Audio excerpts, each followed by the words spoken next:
Banks lending by pumping £80 billion worth of cheap money into the system in June is making the situation worse. Well, with me now is personal finance expert Fergus Muirhead from Money Sucks. Good morning to you, Fergus. Just explain why this £80 billion would make a difference to saving rates. Well, I think what people are saying is that because the banks have this extra £80 billion, they don't need to search about and hunt about for new money because they've got that cushion there, and therefore they're not as keen as they perhaps might have been to attract money in from savers. Therefore, they're reducing rates. But I think there is still too much of a differential between the rates that the banks are paying savers and the rates that they're charging borrowers. And I think that needs to be addressed at some point. So how tough is it for savers then? Have we seen a big change over the years? We have seen a big change. We've had historically low interest rates, as we've talked about. But you can't please all the savers and all the borrowers all the time. Savers and borrowers are looking for two completely different things, and I think that as long as base rates stay low, then there's going to be a situation where savers are not happy because borrowers are happy. It'll be, sometimes it's been the other way around when borrowers have been happy,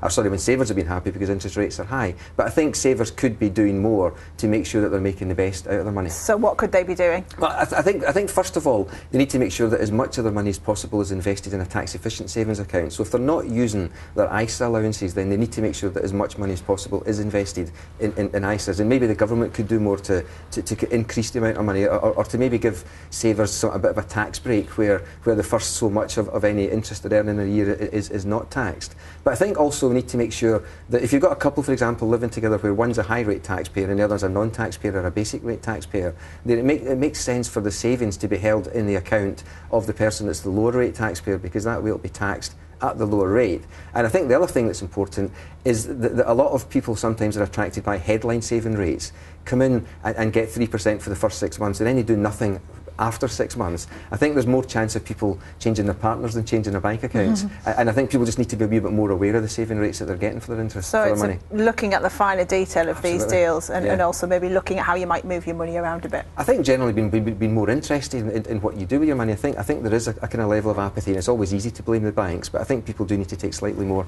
attention. OK, thank you very much for your time this morning, Fergus. That's it from me. Thanks, Steph.